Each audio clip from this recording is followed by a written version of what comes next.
إن الحمد لله نحمده ونستعينه ونستغفره ونعوذ بالله من شرور أنفسنا ومن سيئات أعمالنا من يهده الله فلا مضل له ومن يضلله فلا هادي له وأشهد أن لا إله إلا الله وحده لا شريك له وأشهد أن محمدا عبده ورسوله صلى الله عليه وسلم.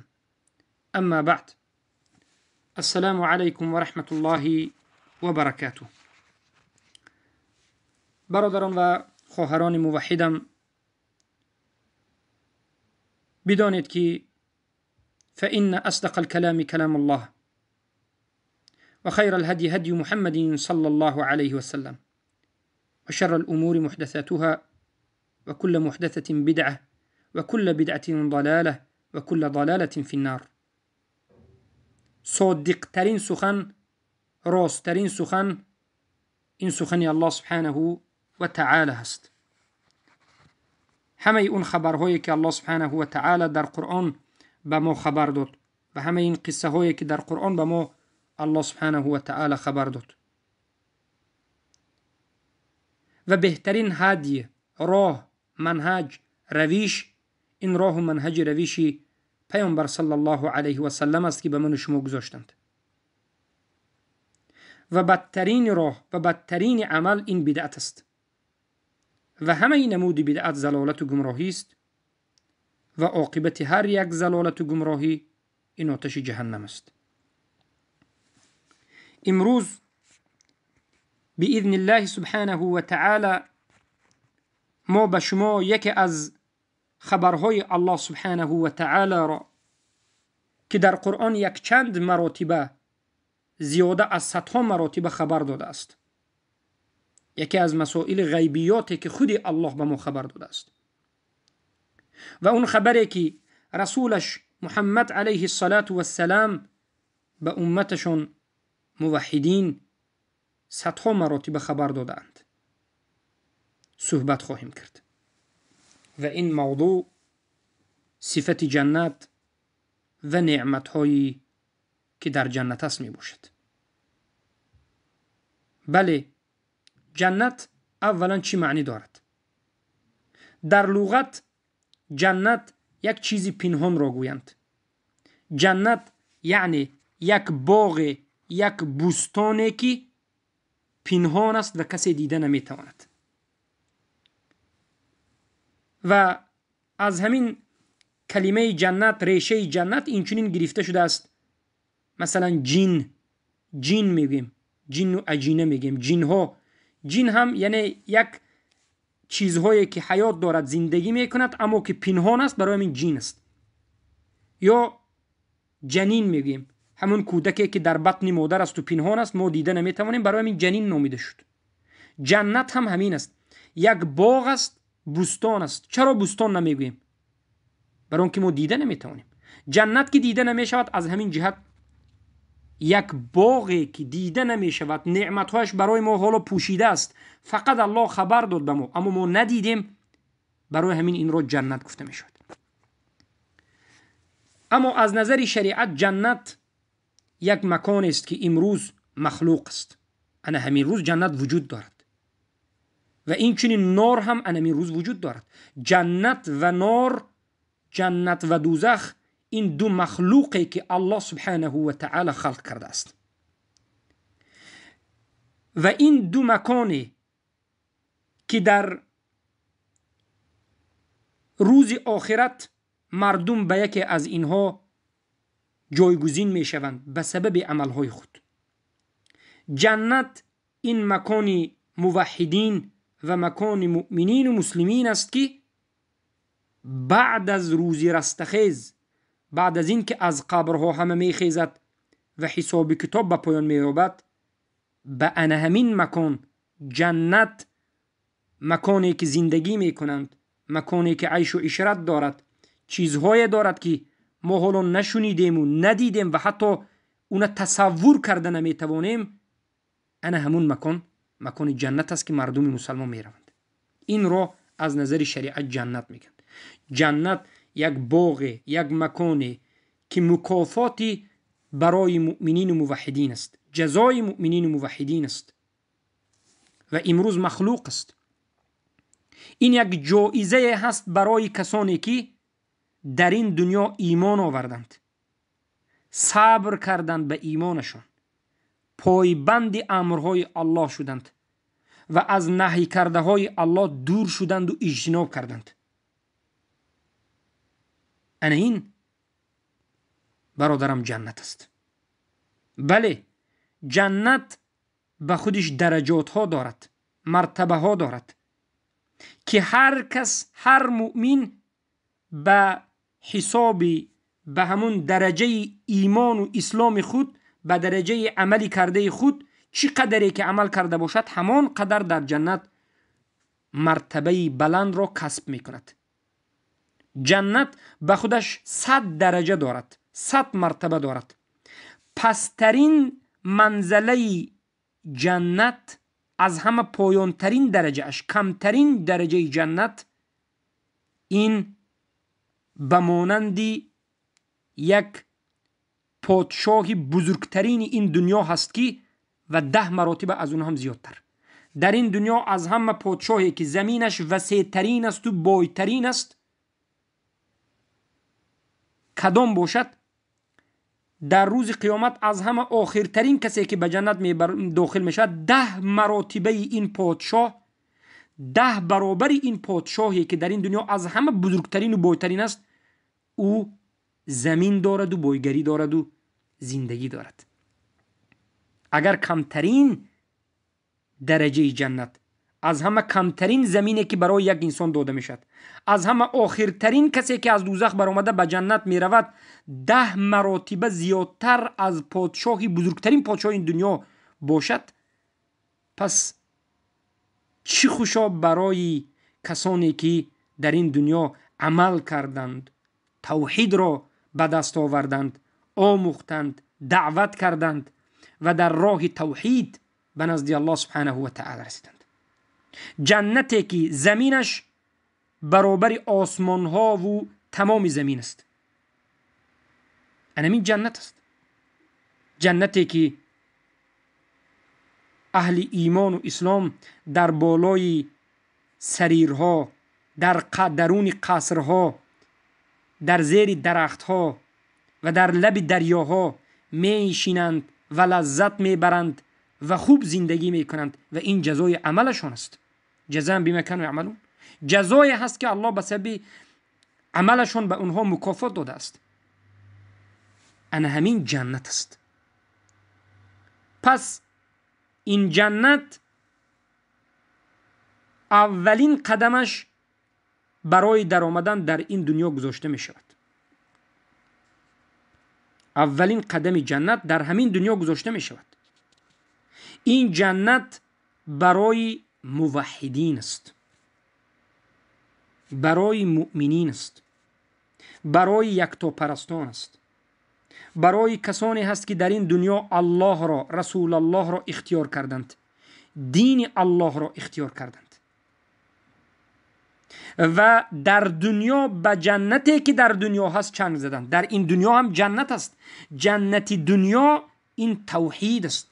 جنت این دنیا این توحید است، این اطاعت الله است، این ذکر است و طاعت و عبادت الله است که این خوشنودی قلب است.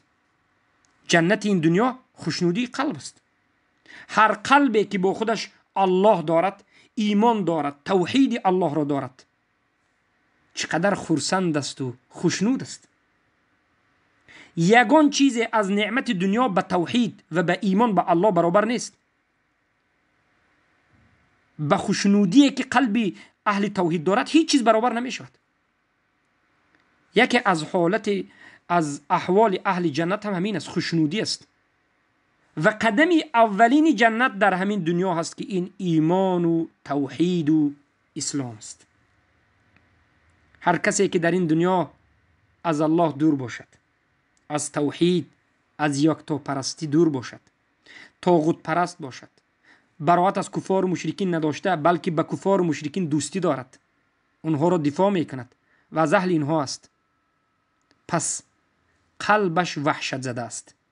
در برزخ هم از الله دور است. در این دنیا که از الله دور است، در برزخ، در قبر هم از الله دور است.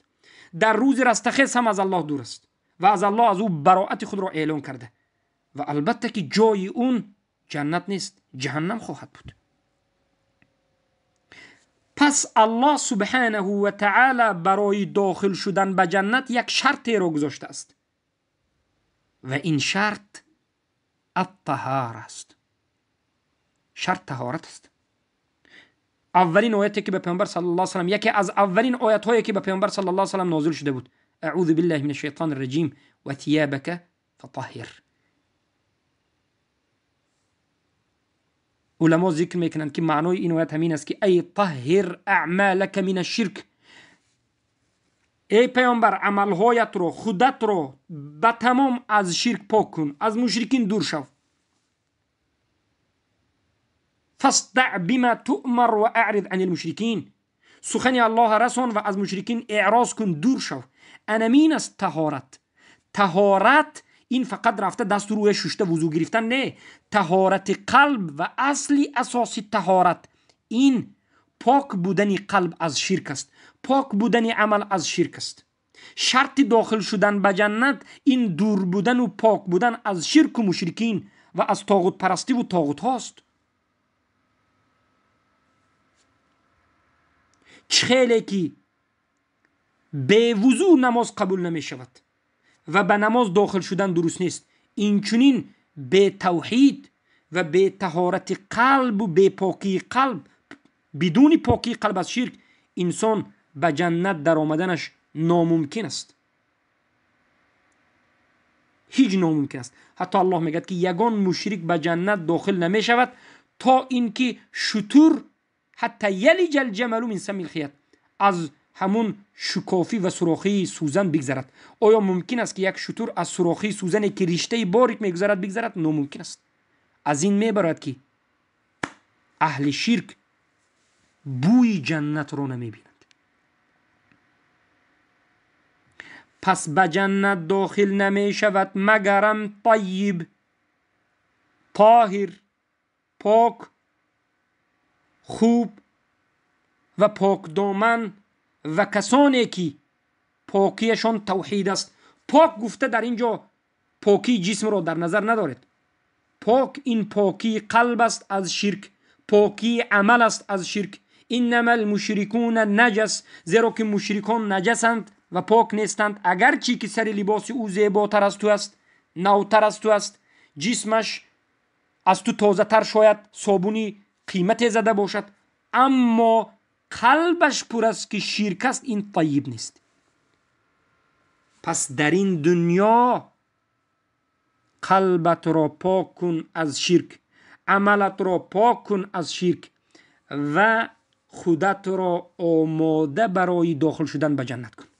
اون جنتی که نه درد دارد و نه رنج دارد و صفاتهاش رو بعد از کمی ذکر خواهیم کرد. هر کسی که در این دنیا موحد زندگی کرد، لا اله الا الله محمد رسول الله را آموخت، معنیش را فهمید، رکنها شرطهاش را فهمید، محمد رسول الله را فهمید و عمل کرد و خودش را به الله نزدیک کرد، بداند که در وقت وفاتش این میداند که از اهل جنت است. الله اکبر.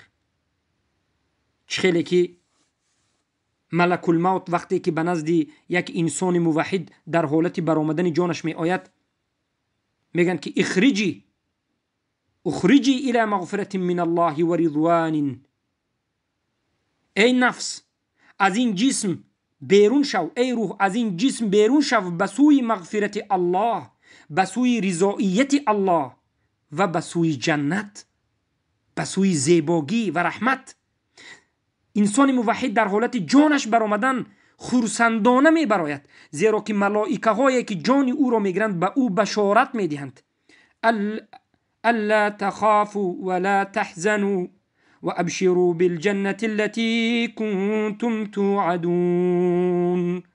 در وقت وفات ملائکه خبر میدهد که ای روح، ای نفس موحد، ای پاک، تو نترس، تو غمگین نباش و برای تو بشارت خبر میدیم. بشارت ما این جنت است، اون جنتی که الله به تو وعده داده بود ای موحد، ای پاک، ای طاهر. چخیلی که در حدیث صحیحین آمده است که امام بخاری و مسلم روایت میکنند، میگویند رسول اکرم صلی الله علیه وسلم ان احدكم اذا مات اريد عليه مقعده بالغداة والعشي ان كان من اهل الجنة فمن اهل الجنة وان كان من اهل النار فيقال هذا مقعدك حتى يبعثك الله.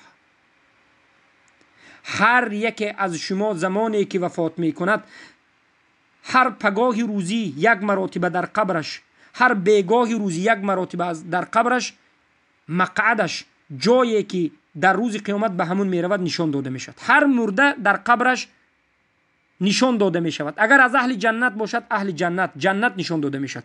اگر اهل دوزخ باشد به او جایگاهش از دوزخ خبر داده شد. هر روز میگن که جای تو فلان جا است، دوزخ است، نه این جای تو است. بعد از اینکه روز قیامت میشود و همه از قبر میخیزند، بعد به دوزخ در آورده میشد. کدام وقت اهل مؤمنین، مسلمین، موحدین به جنت میدرند؟ همان وقتی که از صراط میگذرند، از پل صراط میگذرند و بعد از این، بعد از صراط، پیش از داخل شدن به جنت، در قنطره گفتنی جای انا همونجا باز در میمانند. بعد از اینکه از پل صراط گذشتند، مسلمان ها، مشرکین تمام جهنمی شدند، مسلمان ها موحدین گذشتند، اما بعد از گذشتن هم باز در میمونند، در قنطره گفتنی جایی. برای چی؟ برای اینکه هر موحدی که به موحدی دیگری، هر مسلمانی که به مسلمان، هر مؤمنی که به مؤمن دیگری که ظلم کرده بود، در حقش یگان سخن، یگان چیزی، در بین هم دیگر قصاص میگیرند. قصاص وجود دارد، قصاص. امروز چقدر مسلمان های هستند که در حق همدیگر کمبودی کردند و همدیگر رو نبخشیدند، بعد از اینکه از پل صراط میگذرند قصاص به وجود می آید. یقص او یقتص من بعضهم لبعض. بعضی از بعضی دیگر قصاص رو که گرفتند، قلب همه پاک می شود. هیچ کس به همدیگر یگان در قلبش بدی، غل، غش ندارد، حقد ندارد. بعد از این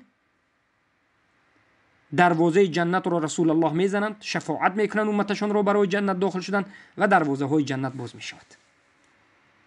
چخیلی که در این مسئله الله سبحانه و تعالی میگه و نزعنا ما فی صدورهم من غل.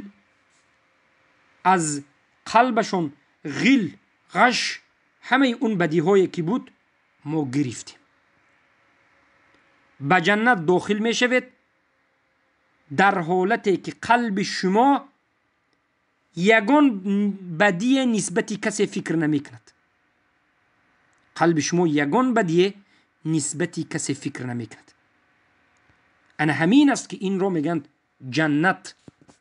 جنتی که درد ندارد، نسبتی کسی بدی ندارد، نسبتی کسی یگان گمانی بدی ندارد، همه از همدیگر راضی، همه دست همدیگر رو میگیرند و به جنت داخل میشوند. لیکن کیها؟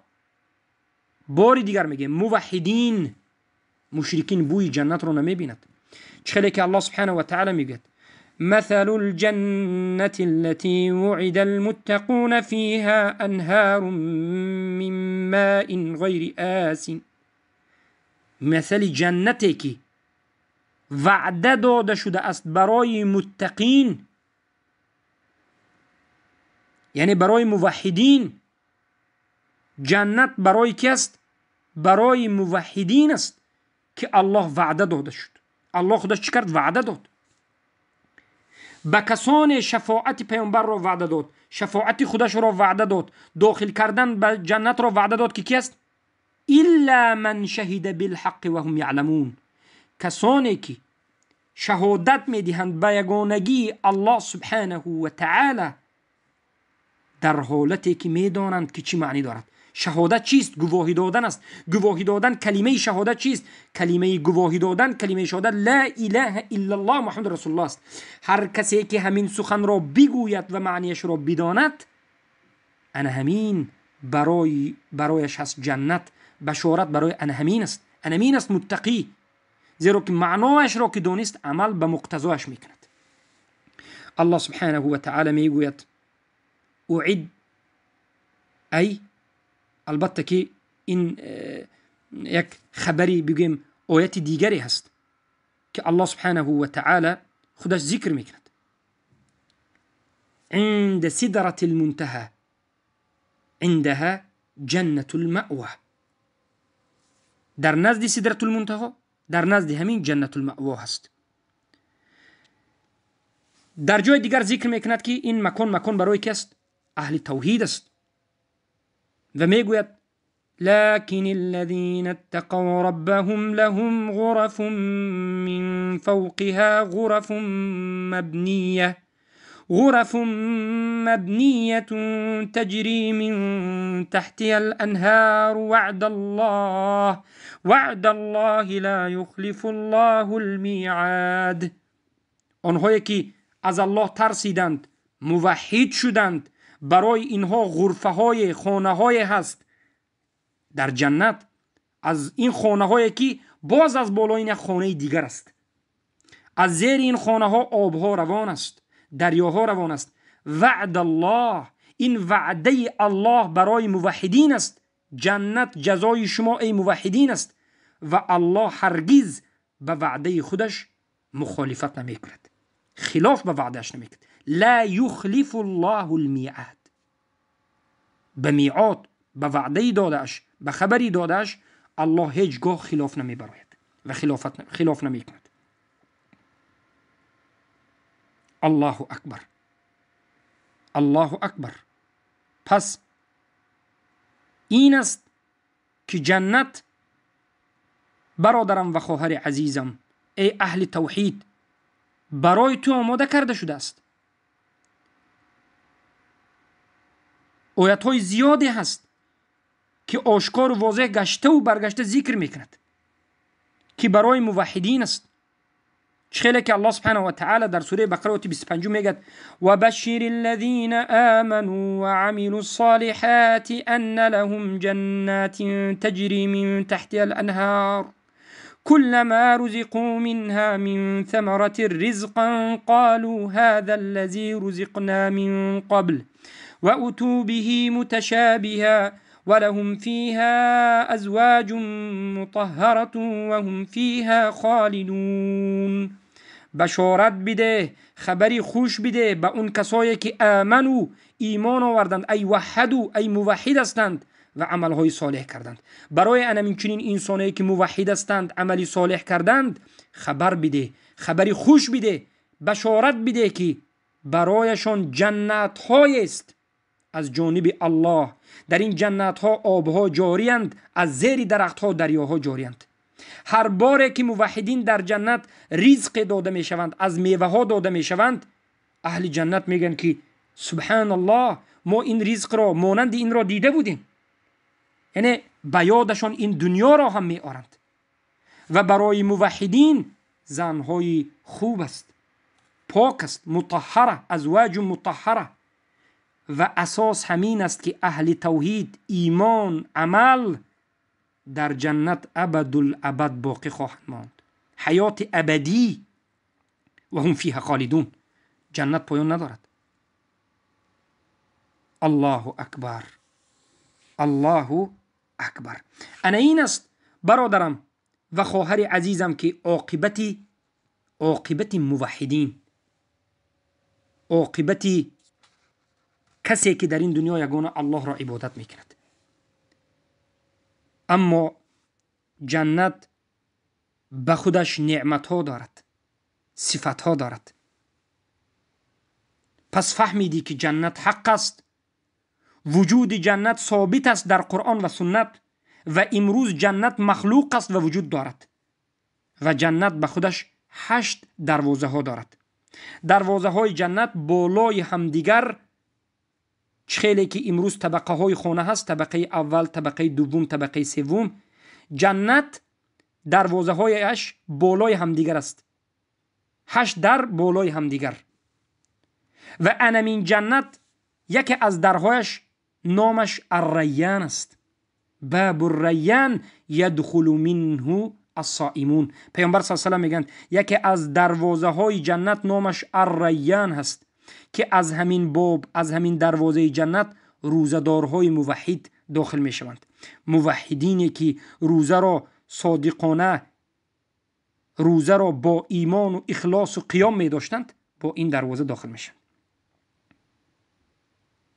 و کسی که شهید در راه الله باشد اختیار می کند کدام 8 دروازه را خواهد، به کدامش خواهد داخل به جنت می شود، برای آنکه اجرش عظیم است. کدامش اختیار کرد داخل می شود. انا همین جنت در کجا هست؟ این جنت در بالای 7 آسمان است، یعنی از آسمان جدا هست. در بالای 7 آسمان است، از آسمان جدا هست، خیلی در مسافه دور است. جنت عرضی زمین مستقل خودش را دارد. سقف جنت، بالای جنت، این عرش الرحمن است. چگونه که رسول الله صلی الله علیه وسلم خبر دادند در حدیثی روایت شده که امام بخاری روایت میکنه آمده است: اذا سألتم الله الجنه فاسألوه الفردوس فإنه اوسط الجنه و اعلى الجنه و فوقه عرش الرحمن. رسول الله صلی الله علیه و سلم میگویند ای امتی من، زمانی که از الله جنت را طلبیدید، جنت فردوس را طلبید. یعنی بگید که ای الله به من جنت الفردوس را نصیب بکن. برای چی؟ زیرا که جنت الفردوس، فردوس یکی از منطقه های جنت است که مابین جنت است، بالاترین درجه جنت است و در بالای فردوس، جنت الفردوس، عرش الله است. در روایت امام مسلم آمده است که از حدیث ابو هریره رضی الله عنه پیامبر صلی الله علیه و سلم میگویند: اذا دخل اهل الجنه الجنه ينادي مناد ان لكم ان تحيوا فلا تموتوا ابدا. زمانی که اهل جنت به جنت داخل می شوند، یک آواز ندای می آید، یک ندا کننده ندا می کند و می گوید همانا برای شما حیات است و هیچ وقت و هرگز نمی میرید.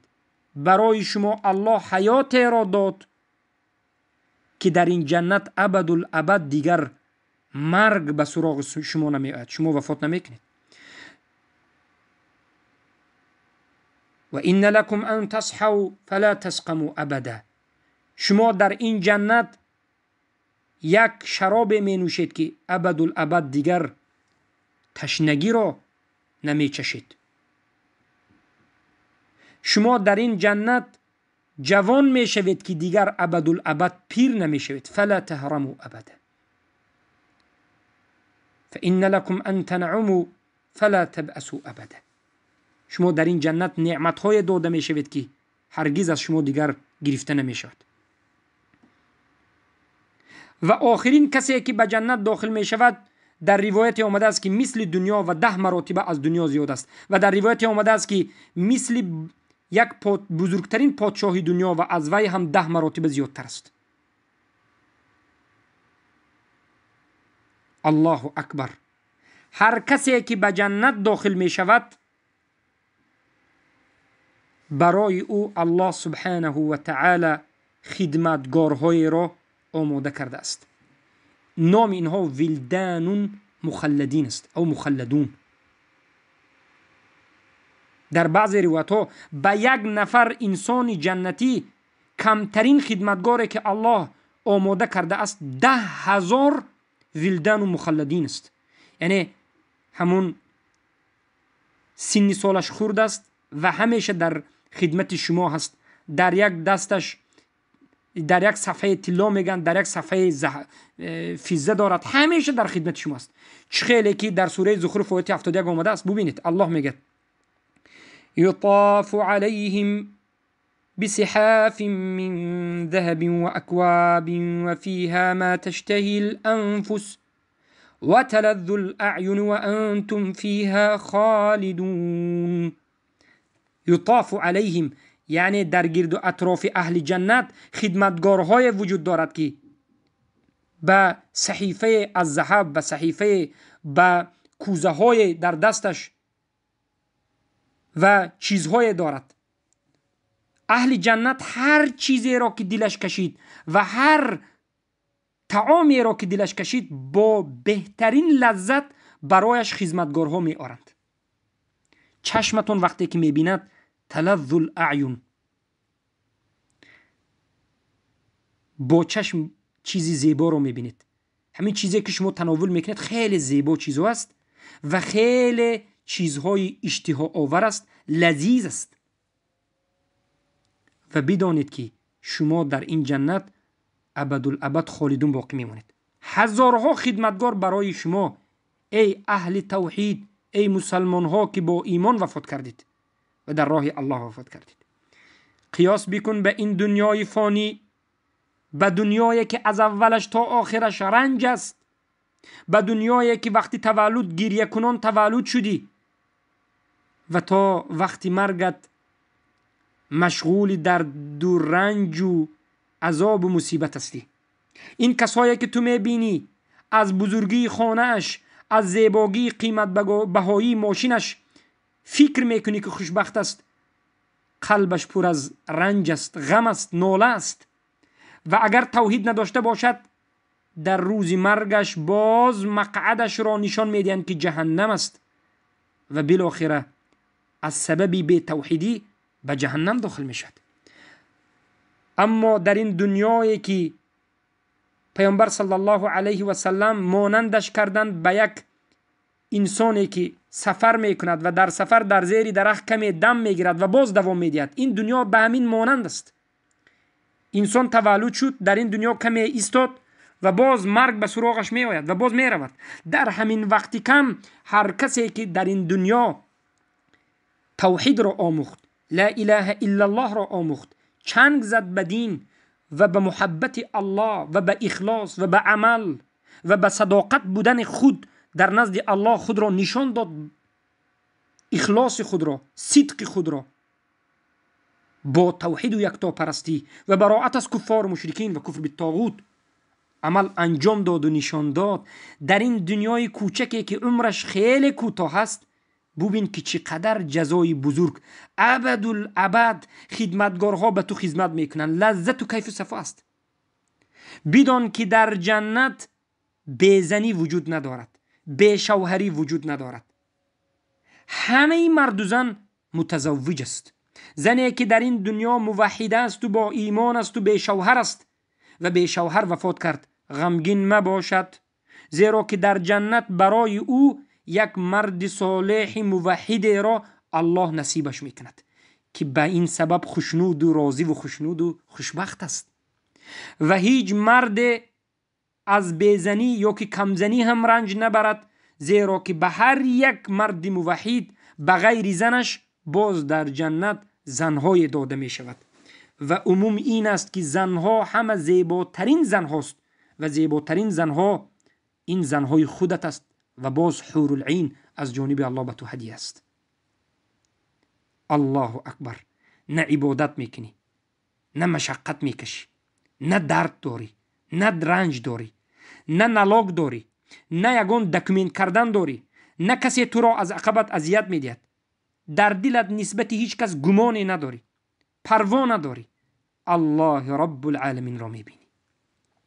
چقدر روایت ما مسلم آمده است، پیامبر صلی الله علیه و سلم میگویند قال رسول الله صلی الله علیه و سلم ما فی الجنه اعزب، در جنت اعزب وجود ندارد، بی زن و بی شوهر این چنین چیزی وجود ندارد. سبحان الله. این نعمت هایی که در این دنیا میبینی در روبروی نعمت آخرت هیچ چیزی نیست. چله که رسول الله صلی الله علیه و سلم گفتن ما الدنیا فی الاخره الا مثل ما یجعل احدکم اصبعه هذه فی الیم فلینظر بما یرجع. روایت مسلم است. این دنیا نسبت آخرت چی است؟ دستت را به درون یک بحر انداز، یک انگشت سبابت را به درون بحر انداز و از امین درون بحر انگشتت را بگیر. از درون بحر چقدر آب میبراری؟ کمی، یک قطره آب میبرید. جنت اگر اقیانوس باشد، بحر باشد، دنیا انمین یک چکره از بحر است. آیا تو میشود که همین دنیا را اختیار بکنی و جنت را ترک بکنی، جنت را به خاطر دنیا بفروشی. نمی شود. انسانی که عاقل است، زیرک است، این عمل را انجام نمیدهد. و بزرگترین نعمت جنت این رؤیت الله است. بزرگترین لذتی که در جنت دیده می شود، نعیم جنت بر اهل جنت، رؤیت الله در آخرت از همه بزرگترین نعمت اهل جنت است. الله سبحانه و تعالی در محکم التنزیل قرآن العظیم ذکر می کند و می گوید وجوه یومئذ ناظره الى ربها ناظره. رویهای هستند در جنت نظر کننده به سوی ربشون نظر می کنند. یعنی رویهای مخصوصی هستند که این رویها چهره های موحدین است و این چهره ها نظر به روی الله سبحانه و تعالی می کنند. خیلی که در آیت دیگر آمده است که در اونجا الله سبحانه و تعالی ذکر می کند و می گوید ولدینا مزید. وقتی که اهل جنت به جنت می درآیند، اینقدر نعمت های زیادی رو می بینند، اینقدر مکافات رو می بینند، به مکافات عملشون خرسند می شوند. الله هزارها مراتب زیادتر از عملی کردهشون مکافات می دهد و در آخر الله می گوید که ولدینا مزید. و ما برای شما از نعمت جنت، از این همه چیزهایی که می بینید، باز زیادتر یک چیز رو می دهیم. این چی است؟ این دیدار جمال الله سبحانه و تعالی است. این عقیده قرآن است، عقیده رسول الله است، عقیده مؤمنین و موحدین صحابگان و تابعین و تبع التابعین است که رضی الله عنهم. اهل سنت و الجماعت است که میگویند که الله در روز قیامت و در روز اینچنین در جنت دیده می شود. اما عقیده جهمی ها، عقیده مشرکین، عقیده اشعری ماتریدی رافضه ها این است که الله دیده نمی شود. بله، شما در روز قیامت به همین عقیده اتون معامله می کند. الله به شما به همون گمانی که نسبت الله کردید که الله دیده نمی شود به شما معامله می کند. شما که انکار می کنید دیدار جمال الله را، پس جمال الله را نمی بینید. اما اهل سنتی که در اساس قرآن و سنت اثبات می کنند دیدن جمال الله را بلا کیف، بی کیفیت، البته که اینها جمال الله را می بینند. خیلی که امام مسلم روایت کردند رحمه الله، رسول اکرم صلی الله علیه و سلم گفتند اذا دخل اهل الجنة الجنة يقول الله تبارك وتعالى تريدون شيئا أزيدكم فيقولون ألم تبيض وجوهنا ألم تدخلنا الجنة وتنجينا من النار فيكشف الحجاب فما أعطوا شيئا أحب إليهم من النذر إلى ربهم عز وجل. در روایت امام مسلم صحیح مسلم آمده است که پیامبر صلی الله علیه و سلم میگویند زمانی که اهل جنت به جنت داخل میشوند، الله تبارک و تعالی به اهل جنت ندا میکند و میگوید آیا باز ای اهل جنت یگان چیزی دیگری را میخواهید که به شما زیادتی بدهم؟ جنت را دیدید، این همه نعمت های جنت را دیدید، آیا باز میخواهید که یگان چیزی دیگر بدهم زیادتر از این؟ اهل جنت میگویند ای الله، چهره های ما را نورانی و سفید کردی، ما را به جنت داخل کردی، از آتش جهنم نجاتمان دادی، ما باز چی از تو زیادتی بخواهیم؟ در همین وقت الله رب العزت والجلال حجاب را از چهره خود می بردارد، کشف می کند، حجاب را می گیرد. خیلی که معروف است در حدیث صحیح که بین الله و بین بندگان حجاب وجود دارد. در همون وقتی که اهل جنت به جنت می روند، الله حجاب رویش را می گیرد. اهل جنت الله رب العزت والجلال را می بینند و برای اهل جنت هیچ چیز دوست داشته تر از نظر کردن به جمال الله، خالقشون، ربشون، الهشون و معبودشون الله سبحانه و تعالی دیگر چیزی نیست. از لذت دیدن جمال الله سبحانه و تعالی یک وقت طولانی همه شخ می شوند، ساکت می شوند. بله، این چنین دیدن جمال الله سبحانه و تعالی هر کس به قدر عمل و ایمان خود است. یک کسی ایمانش در این دنیا قوی بود، عملش قوی بود، خدمتش به دین الله قوی بود، درجه اش در ایمان قوی بود، در روز قیامت هم نشینی النبیین و شهدا و صدیقین که هست زیادتر الله را میبیند نسبت به کسی که ضعیف است. همه اهل جنت در آمده برابر الله را هر وقت همه برابر نمیبیند. کسایی که درجهشون بالا است زیادتر الله را میبینند از نسبت کسانی که درجهشون پستر است. چخیلی که در حدیث صحیح آمده است که پیامبر صلی الله علیه و سلم میگویند سترون ربکم کما ترون لیلة البدر لا تضامون فیها. حدیث صحیح است. حتما شما ای مؤمنین و موحدین الله رب العزت و الجلال را ربتون را میبینید چگونه که امروز انا همین ماهتاب شب 14 را دیده سدید. لا تضامون فیه، هیچ کس پیش شما رو گرفته نمیتواند. وقتی که ماهتاب شب 14 هست ببینید 5-6 روز پیش ماهتاب شب 14 پره شد و به طرف پایانی رفت. ماهتاب شب 14 ماهتابی که کامل است، پره هست. شما می توانید که در کجای نباشد ببینید. اگرچه انسان ها همه در یک جا جفس باشند، پر انسان در یک جا باشد، هم کمی به آسمان نظر کنید ماهتاب شب 14 را میبینید. اینچنین الله را میبینید. هیچ کس پیش شما را از دیدن الله گرفته نمیتواند. اما چگونه الله را میبینید؟ چهره الله چخیل است، چگونه است؟ الله از این به ما خبر نداد، کیفیتش رو ما نمیدونیم. ما الله را به مخلوق و دیگر از مخلوقاتش تشبیه و تمثیل نمیکنیم و الله را مانند نمیکنیم و این رو کفر میدانیم.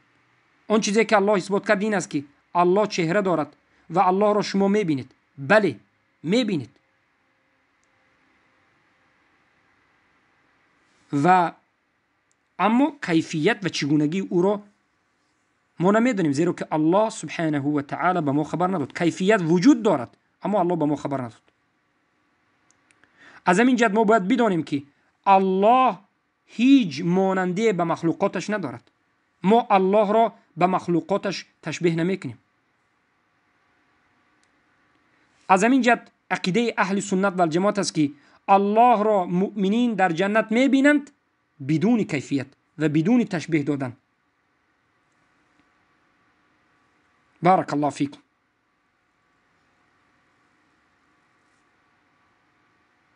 پس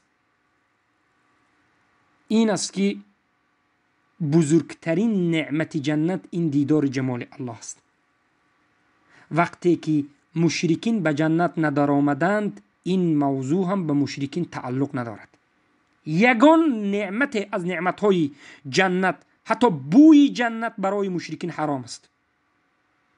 الله سبحانه و تعالی در قرآن خودش خبر داد.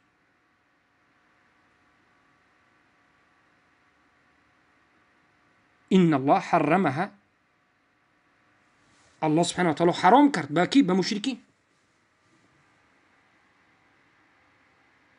بارک الله فیکم. پس جنت برای مشرکین حرام است، حرام است. این مشرکین خوب بدانند. کسایی که دین اهمیت نمیدهند و جنت امید میکنند این امیدی بیهوده است. عقیده اهل سنت و الجماعت همین است که جنت را از قرآن آیات‌های نازل شده را در وصف جنت میخوانند و امید میکنند و عمل را انجام میدهند به خاطر رضایت الله و به خاطر امید کردن به جنت الله و به محبت الله. اینها و این چنین ترس از دوزخ الله. وقتی که عبادت میکنیم ما امید به جنت الله داریم و ترس از دوزخ الله داریم و محبت الله را داریم. اما صوفی های قبوری این مشرکین میگن که نه امید بر جنت دارم نه ترس از دوزخ دارم، فقط دیدار میخواهم. این عقیده باطل است. یعنی با این همه آیات هایی که در قرآن در وصف جنت دار الله ذکر کرد، قبوری ها میگن که من امید به این جنت ندارم، به من این جنت در کار نیست. و این آیات های زیاده که الله در این آیات ها دوزخ را وصف کرد تا که بندگانش بترسند. قبوری ها میگن که من از این دوزخی که تو وصف کردی نمیترسم، از این جنتی که تو به من نقل کردی هم امید ندارم، به من هرچم مشکل نیست، من فقط تو را ببینم شد. حتی نوشتند که گفتند گر به تو مرا به صحرای بهشتم خوانی، صحرای بهشت بر دلم تنگ آید و ور با تو مرا به جهنم خوانند، جهنم برای جنت شد. یعنی اگر مرا به جهنم پرتایی هم من راضی هستم، میگند من از جهنم نمی ترسم، تو را بینم شد. اگر مرا به جنت اندازی و من تو را نبینم، جنت برای من هیچ چیزی نیست، یک صحرای خالی است. میگند این عقیده من اشعری ها، ماتریدی ها، من قبوری ها، من رافضه ها و جهمی ها است. اینها به همه این آیات ها اهمیت ندارند و این کار میکنند. اما اهل سنت و الجماعه حکمت این آیات ها را میدانند. مسلمان ها میدانند این آیات ها نازل شد تا که شوق و ذوق تو را زیاد بکند به عمل کردن. این آیات ها نازل شد برای امید کردن به رحمت الله، برای امید کردن به همین جنت. آیات های دوزخ نازل شد برای اینکه بترسی از قهر الله، از جبروتی الله، از قهاری الله، از جباری الله، که الله عذابش سخت است و سنگین است و سختترین عذاب ابدالابد و خالدین برای مشرکین است و بهترین و کاملترین نعمت الله در اهل جنت برای موحدین است. الله اکبر، الله اکبر. اهل جنت وقتی که به جنت می درآیند به اونها چی گفته می شود در وقتی در آمدن به اهل جنت؟ الله سبحانه و تعالی در سوره زمر ذکر می کند و می گوید 73 آیت که می گوید وسیق الذین اتقوا ربهم الى الجنة زمرا حتى اذا جاءوها وفتحت ابوابها وقال لهم خزنتها سلام عليكم طبتم فادخلوها خالدين وقال لهم خزنتها سلام عليكم طبتم فادخلوها خالدين. آنهایی که در این دنیا پرهیزگار بودند، موحد بودند، یکتاپرست بودند، با تمام مشقتی که به بالایشان می آمد در دینشان ثابت می ایستادند، وقتی که به سوی جنت می روند و به جنت داخل می شوند، زمره به زمره، یعنی به جنت تنهایی داخل نمی شوید. زمره چی است؟ یعنی جماعت. دین ما دین جماعت است و داخل شدن به جنت هم جماعوی است. موحدین دست همدیگر را گیران، خرسند، الله را شکر گویان، الله اکبر الحمدلله گویان، گریان و نالان و خرسندان از خرسندی به سوی جنت می حسابند، به سوی جنت می روند. در روایت آمده که یک قطار اول، صف اولینی که بعد از رسول الله به جنت می روند، 70,000 انسان به حساب و کتاب یک صف می شوند، زیرا دروازه جنت درازیش 1200 چند کیلومتر است. برش هر یک دروازه، چخیلی که در حدیث آمده است ما در آینده حجم درهای جنت را ذکر میکنیم. اینقدر رحمت الله وسیع است. وقتی که به جنت جماعوی زمره یعنی یک جماعه داخل می شوند و درهای جنت برایشان کشوده می شود و فتحت ابوابها، برای موحدین درهای جنت کشوده می شود. نگهدارنده های جنت برای داخل شوندگان جنت چی می گوید؟ سلام علیکم، سلام بر شما ای موحدین. سلام علیکم، سلام علیکم یعنی امن و امانی و خوشبختی و تمام خوشنودی برای شما است ای موحدین. طیبتم، شما خوب عمل کردید. طیبتم، شما برد کردید و در همین دنیایی که بودید، دنیای آموزشی، خوب عمل کردید و عملی خوب را انجام دادید که این چی است؟ یکتاپرستی است، توحید است. فادخلوها خالدین، داخل شوید ای اهل توحید، ای اهل ایمان، ای مسلمان ها و مؤمن ها، به جنت داخل شوید و در جنت ابدالابد باقی بمانید. یعنی اهل جنت به جنت جماعت داخل میشند. الله اکبر. آنها در جنت در امن و امانند تا وقتی داخل شدن به جنت. از علی بن ابی طالب در زیر این آیت روایت است که میگند حتی اذا انتهوا الى باب من ابوابها وجدوا عنده شجره يخرج من تحت ساقها عينان تجريان فعمدوا الى احداهما كانما امروا به فشربوا منها فاذهب الله ما في بطونهم من اذى او بأس ثم عمدوا الى الاخرى فتطهروا منها فجرت عليهم نظرة النعيم. یعنی البته روایتی که از غیب صحابگان میکنند از پیش خود نیست، این حکم مرفوع رو دارد، زیرا که صحابگان غیبیات رو ندارند.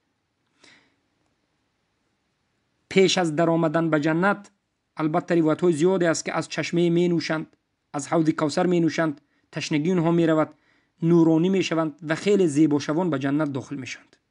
این است. در وقتی در آمدن شما تصور میکنید به جنت در آمدن چگونه است. بعضی ها یک پاسپورت روسی را گیرند چقدر خوشنود می شوند، حالان که بعد از یک وقتی کم با می تواند که نابودش بکند. داخل شدن به جنت چقدر بزرگ است که ابدالابد در یک مکانی که نه درد و نه در رنج و چقدر نعمت های زیاد. حجم جنت چگونه است؟ وقتی که به جنت داخل شدی تو را اهلا و سهلا طبتم سلام علیکم گویان به جنت شما را داخل کردند، پس حجم جنت چگونه است؟ الله سبحانه و تعالی میگوید در سوره آل عمران آیه 133 اومده است. الله سبحانه و تعالی میگوید وسارعوا الى مغفرة من ربكم وجنة عرضها السماوات والارض اعدت للمتقین.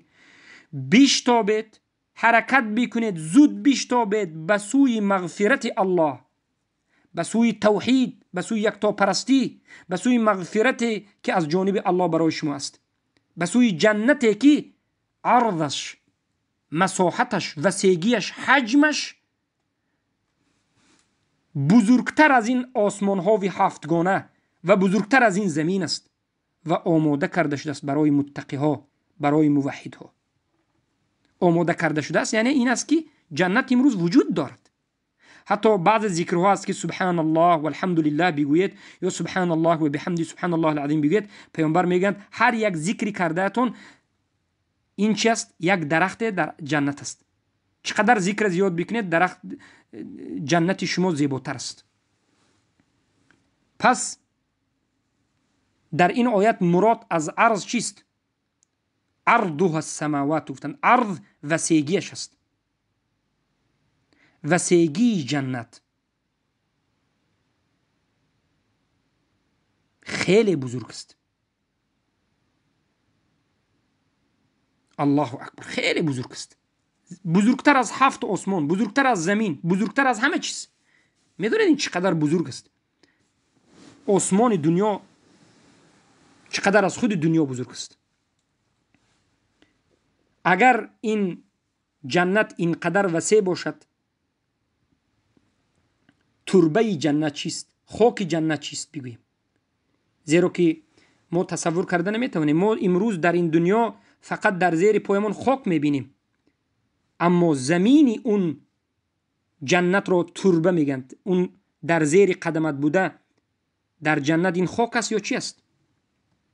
از ابی هریره رضی الله عنه روایت است که قال قلنا یا رسول الله اخبرنا عن الجنة ما بناؤها قال عليه الصلاة والسلام لبنة من فضة ولبنة من ذهب وملاطها المسك الأظفر وحسباؤها اللؤلؤ والياقوت وتربتها الزعفران من دخلها ينعم ولا يبأس ويخلد ولا يموت لا تبلى ثيابهم ولا ينفي شبابهم. روایت امام ترمذی حدیث صحیح است. پیامبر صلی الله علیه و سلم را از خانه های جنت پرسیدند که خانه های جنت، دیوال های جنت به چی پوشیده می شود یا رسول الله؟ پیامبر گفتند لبنة من فضة. لبنه این غشت است، خشت، یک غشت از نقره و یک غشت و لبنة من ذهب از طلا و ملاطها المسک. ملاط همین شاف هایی که در غشت است، امروز کلتکه میگوین یا که کرپیچ میگوین.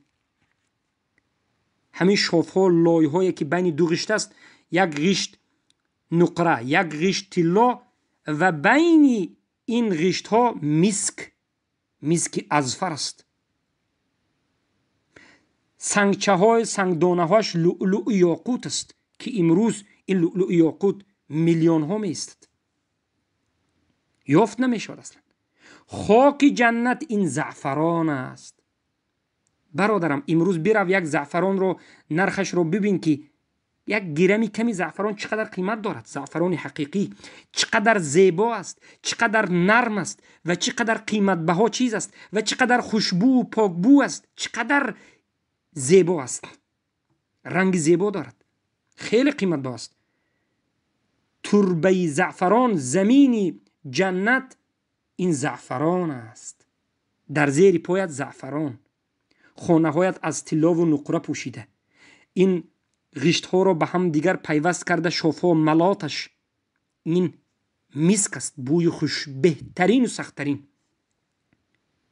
هر کسی که داخل به این جنت می شود از نعمت های بسیار گرفتار می شود، ناامید نمی شود و ابدالابد در این جنت می ماند، نمی میرد. ثیابش، لباسش کهنه نمی شود و جوانیش هیچ به پایان نمی رسد.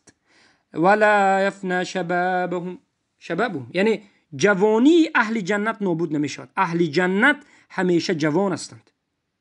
در جنت پیر وجود ندارد. پس جنت این یک زمینی بزرگ است، یک مکانی که حجمش خیلی بزرگ است، حقیقی است، موجود است، شک نیست. چخیلی که پیامبر صلی الله علیه و آله در دعاشون میکردند الجنت حق و النار حق. جنت حق است، نار حق است. الله اکبر.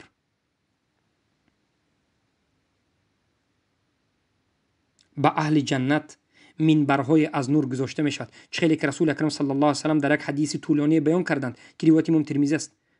فتوضع لهم منابر من نور و منابر من ذهب و منابر من فضه ويجلس أدناهم وما فيها من دني على كثبان المسك والكافور وما يرون أن أصحاب الكراسي بأفضل منهم مجلسا. برای اهل جنت منبرها از نور، منبرها از طلا، منبرها از نقره گذاشته می شود.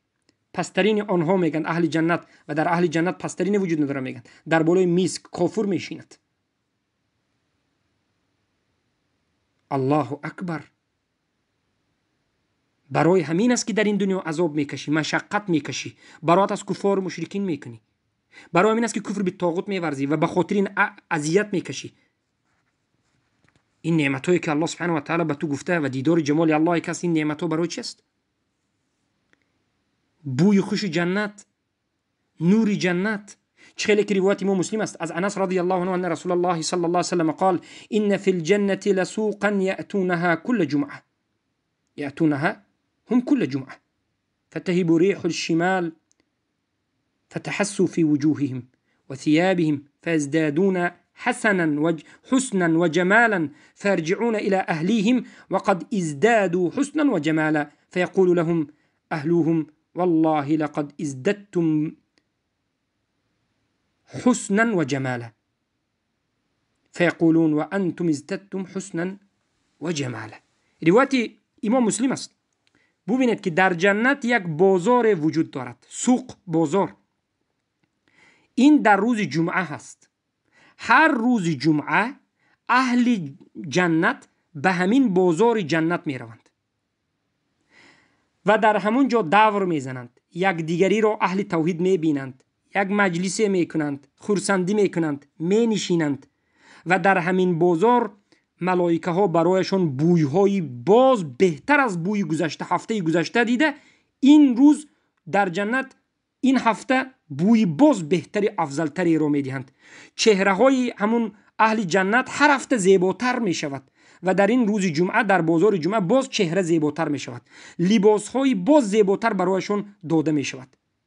بعد از این که به نزد زنهایشان می آیند، مردها بعد از این که گشته به نزد زنهایشان می آیند، زنها می گویند که حورهای عین می گویند که شما می گویند وقتی که از ما دور شدید و این بازار رفتید ازدادو زیاد شد حسنتون و جمالتون.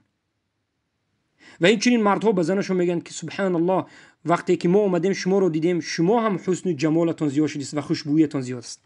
هر هفته روز جمعه در بازار جمعه. این مکافات های بزرگ برای کی است؟ برای اهل توحیدی که در این دنیا توحید را تحقیق کردند. برای مشرکین، برای قبوری، طاغوت پرست، کسی که برات از کفار مشرکین ندارد. اصلا این چیزها وجود ندارد. بدترین بوی که دوزخ است وجود دارد. ما در آینده الله سبحانه و تعالی فرصت بده درباره دوزخ هم صحبت خواهیم کرد. سوق، در این کلمه از سوق وقتی که ما میگیم یک مکان بازار خرید و فروش است، اما در این حدیث در جنت مکان خرید و فروش وجود ندارد. همه چیز برای شما بپول است. سوق گفته در اینجا معناش این است که یک مکانی که مکانی مجلس جمعشوی است، مکانی مجتمع است، یک مکانی که اهل جنت جمع میشوند. قیاس به سوق این دنیا، چه که در این دنیا در بازار بسیار آدم ها جمع میشوند، در جنت هم یک مکانی است که هر روز جمعه جمع میشوند، همه یک دیگری را میبینند، زیارت میکنند. خوشبویی بازاری جنت که به شما خوشبویی لباسهای نو و حسن جمال را الله در اینجا میبخشد. درختهای جنت که یکی از نعمتهای دیگری جنت است، میوه‌های جنت و سایگی‌های درخت جنت. الله سبحانه و تعالی در سوره المرسلات آیه 41 میگه ان للمتقین فی ظلال و عیون، همانا که متقی ها، پرهیزگاران، پرهیزگار کسی که از شرک پرهیز کرد، کسی که از کفر پرهیز کرد، کسی که از طاغوت پرستی پرهیز کرد، کسی که از برادر خواندن مشرکین پرهیز کرد. اساس پرهیز همین است. کسی که از حرام کرده های الله پرهیز کرد. برای این موحدین سایه های است و چشمه های است و لذت های است. از ابی هریره رضی الله عنه روایت است که النبی صلی الله علیه و سلم قال ان فی الجنة لشجره يسير الراكب في ظلها 100 عام لا يقطعها. روایت امام بخاری است، حدیث صحیح است. همانا که در جنت یک درخت وجود دارد که یک انسانی که اسب سوار است اگر به اسبش 100 سال بتازد بدود در سایه این درخت تمام کرده نمیتواند. یعنی درخت خیلی هم بزرگ است که این درخت میوه ها دارد، سایه دارد. الله سبحانه و تعالی در سوره الرحمن آیه 68 میگه فیهما فاکهة و نخل و رمان. در جنت میوه هاست، نخل است و رمان است. نخل یعنی درخت خرما وجود دارد و این چنین تمر، یعنی بگیم نخل و رمان، این چنین انار وجود دارد. دیگر از میوه ها وجود دارد. البته این میوه های جنت که اگر نامش مثل میوه های این دنیا هست، مثلا انار، اما این در نام مانندی دارد، در لذت و در نمود و در زیبایی اصلا اون دیگر چیز است. ابن عباس در زیر تفسیر این آیت میگه که نخل الجنة جذوعها زمرة اخضر و کرانفها ذهب احمر و سعفها و ثمر الجنة امثال القلال او قلال و اشد بیاضا من اللبن و احلى من العسل والالین من الزبد. ببینید والالین من الزبد. نخیل جنت یک درختی میگن که سبحان الله انا همون تنه این درخت از زمرد اخضر، یعنی خیلی قیمت بها چیز الله خلق کرده است. برگهایش از طلای سرخ، اصول سعفش میگد، و میوه هایش خیلی میوه های زیبا و که سفید است، سفیدتر از شیر و این چنین شیرین تر از عسل و ملایم تر از زبد است. انا این جنت است که من و شما امید داریم. اهل توحید به این جنت امید دارند و هر وقت که هر عبادتی رو میکنند امید دارند به رحمت الله و به جنت و ترس دارند از قهر الله و غضب الله و دوزخش و محبت به الله دارند و الله دوست دارند. و با همین امروز صحبت خود را به پایان میرسانیم و باذن الله سبحانه و تعالی الله سبحانه و تعالی فردا به ما اگر فرصت داد درباره بارک الله فیکم